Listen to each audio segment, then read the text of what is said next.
Les fans de la série Animal Crossing les connaissent bien. Les gyroïdes. Petites créatures musicales et décoratives, créatrices de mélodies que l'on peut personnaliser pour les plus aguerris, ou d'ambiance en fonction du décor de la pièce. Un mystère plane autour d'eux. De nombreuses théories gravitent. Personnellement, je suis un amoureux des mystères. C'est pour cela que durant ma jeunesse, j'ai préféré m'imaginer mes propres théories au lieu d'aller explorer la toile pour en savoir plus. Les années ont passé. J'ai pris de l'âge. Du haut de mes 31 ans, je continue à jouer à ce jeu, tous les soirs durant 1 heure pour décompresser de ma journée. Ça me fait du bien. Le dernier Animal Crossing propose des gyroïdes tout mignons. Je n'ai plus trop de souvenirs exacts, mais je pense préférer ceux de la version Wild World. J'avoue avoir oublié le nom exact du jeu, ça remonte tellement à longtemps. Mais bon, ce n'est qu'un détail de toute façon. Car si je rédige sur Reddit mon histoire, c'est qu'il m'arrive quelque chose de dingue. Désolé si mon texte est long. Les gyroïdes ne sont pas ce que vous croyez. Ils ne sont ni virtuels et encore moins pacifiques. Libre à vous de me croire ou non. Vous ferez votre propre expérience, ou pas. Je m'appelle Charles Edmond, j'ai 31 ans et je suis passionné par l'archéologie. J'ai participé à de nombreuses fouilles collectives organisées par différentes associations archéologiques.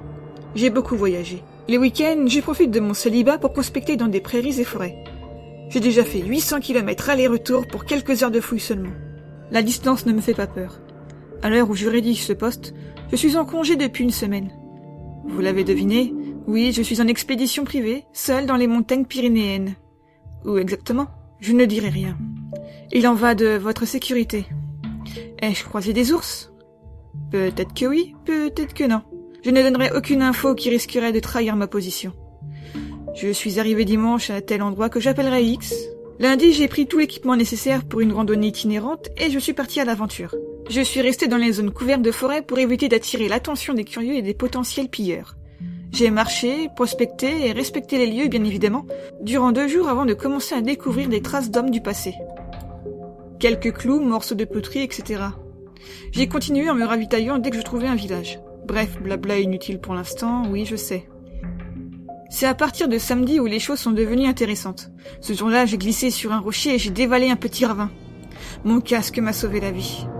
Malgré mes blessures superficielles, heureusement, j'ai eu le pressentiment que j'approchais quelque chose de très intéressant. Parmi les branches et les roches, j'ai découvert de nombreux ossements. Rien d'humain. Parmi ces os, j'ai découvert de la poterie, des outils et des pièces gallo-romaines. J'ai ramassé quelques échantillons et j'ai noté les coordonnées géographiques. J'ai remarqué quelques fragments d'une matière qui m'est inconnue, dont certains ont eu la forme rappelant celui d'un gyroïde du jeu Animal Crossing New Horizon.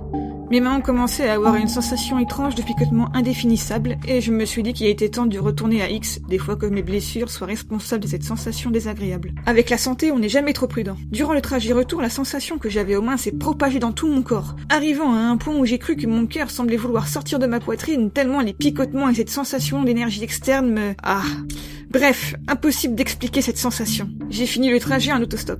Arrivé à X, je me suis immédiatement douché dans l'éventualité de consulter un médecin en urgence. Belle erreur. Quelques minutes après que ma peau a été en contact avec l'eau, elle s'est mise à rougir et à me démanger. Tellement... comme si j'avais mis ma peau dans de l'acide. Il y avait cette sorte de fumée qui sortait de ma peau, comme si... C'était vraiment trop bizarre. Et puis, face au miroir, j'ai eu droit à une vision d'horreur. Ma peau, devenue rouge comme une écrevisse, sans poils, et mon crâne. Plus un seul cheveu. J'avais tout perdu. Mes yeux et ma bouche. J'ai eu, je pense, la pire hallucination de ma vie. 3 trous béants et noirs. Mes joues gonflées comme si un nid de frelons m'avait attaqué de l'intérieur. J'ai poussé un hurlement. Même ma voix n'avait plus rien d'humain. Un son... indéfinissable. Et ouais, croyez-le ou non, des bulles de savon sont sorties des orifices qui me servaient d'yeux et de bouche, comme si j'étais un biloïde complètement creepy. Cette scène n'a duré que quelques instants car j'ai vite perdu connaissance. L'alarme de mon réveil a sonné. C'était ce matin. L'écran de mon téléphone affiche lundi. J'ai un trou de l'instant où j'ai perdu connaissance jusqu'à ce matin. Tout plein de terre, je me suis longtemps demandé ce que j'avais bien pu faire durant ce long laps de temps. Pourquoi se réveiller sale, avec une pelle sur le lit? Pourquoi l'évier de la cuisine est sale? Comment se fait-il qu'il y ait de l'eau partout? Avais-je perdu la tête? Plein de questions m'ont fracassé l'esprit, jusqu'à ce que je sorte dehors. J'avais l'objectif d'aller consulter un médecin en urgence. Objectif qui s'est vite volatilisé quand j'ai vu ce monticule de terre, fumant comme un volcan et ruisselant d'eau provenant d'un tuyau de jardin. qu'est-ce qu'il m'a pris de faire ça? Était-ce vraiment moi? Vu dans l'état où je me suis réveillée et vu l'état de la maison, je pense que ça fait beaucoup trop de preuves qui indiquent que c'était bel et bien moi le responsable. Sur le coup de la panique, j'ai nettoyé la zone. Je pensais chèque de caution et justice. Arrive le moment de creuser. Une pelletée, deux pelletées, une troisième. Plus je pelletais, plus la fumerole s'estompait. Ce qui aurait dû me soulager, mais non. Mon angoisse a augmenté et atteint son paroxysme lorsque j'ai déterré un gyroïde. Du moins, ce à quoi cette chose m'a fait penser. J'ai retiré les quelques fragments d'os et d'objets archéologiques qui étaient avec, les mêmes que ceux que j'avais échantillonnés samedi. Seuls les fragments qui m'avaient évoqué les gyroïdes du jeu ont disparu. J'ai eu un très mauvais pressentiment. Avec les mains, j'ai sondé le fond du trou. Ce que je craignais sans explication rationnelle s'est confirmé. 3 autres gyroïdes bien vivants attendant de voir le jour. Pour essayer de taire ma peur inexplicable, j'ai fait ce que n'importe quel scientifique aurait fait. J'ai nettoyé les 4 gyroïdes. J'ai vidé leurs orbites pleines de terre et leurs bouches grandes ouvertes. J'ai mis les doigts dans la bouche du dernier gyroïde et... Daline presque coupante. Cette chose m'a sectionné une phalange des 2 doigts. J'ai hurlé de douleur et de terreur. Les 3 autres gyroïdes ont rigolé avec une voix que nulle créature n'est capable d'émettre. À chaud, j'ai couru chercher un marteau, un torchon et j'ai fracassé 2 des gyroïdes. Je les ai réduits en miettes, encore et encore. Pendant ce temps, les 2 autres gyroïdes rigolaient encore plus fort.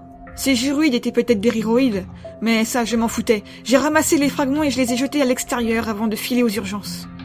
Puis vient la situation que je vis actuellement.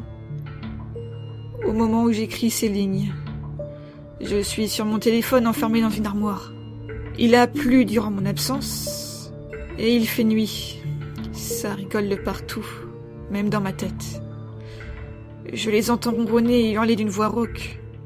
Mort, mort, mort. Ils ont que ces mots à la bouche. Je n'ai aucun moyen de m'échapper. Il fait trop noir dehors. Et j'ai surtout aucun moyen de leur échapper. Ils sont devenus si nombreux et de formes si diverses. Rien à voir avec les créatures toutes mignonnes d'Animal Crossing. De formes de cactus candélabres, épineux, cracheurs et dents acérées. Des longs bras tentaculaires. Ils se déplacent très très vite. Les sensations de picotement et de brûlure sont revenues en puissance. J'ai de nouveau perdu tous mes poils, mes cheveux. J'ose pas me regarder dans le miroir. J'ai trop peur. J'ai l'impression qu'une énergie essaye de prendre mon contrôle quand j'ai retourné à X dans la maison. Au début, je n'avais pas fait attention. Puis c'est après, j'ai vu tous ces gyroïdes, dedans, dehors, partout. Comme si chaque morceau que j'avais brisé avait soudainement pris vie après la pluie. Mais oui, l'eau et merde. Ils se sont tous mis à se jeter sur moi, d'où ma fuite jusqu'à cette armoire. Et pendant que j'essayais de leur échapper, un aspiroïde a tenté de me tuer. Il m'a salement blessé. J'ai réussi à lui arracher son tube aspirateur de mon ventre, mais pas sans conséquence. Libre à vous de me croire ou non. J'espère avoir la force nécessaire pour terminer mon récit et appuyer sur la touche publier. Je perds beaucoup de sang. Une partie de mes intestins sont déroulés jusqu'à mes pieds. Ah, satan aspiroïdes. Ils sont les plus dangereux de tous. Méfiez-vous des gyroïdes. Ne les enterrez pas. Ne les arrosez pas. Ne les brisez pas. Maman, papa, Eddie, Lisa, ma famille, mes amis. Je sais pas si je m'en sortirai. Sachez que je vous aime.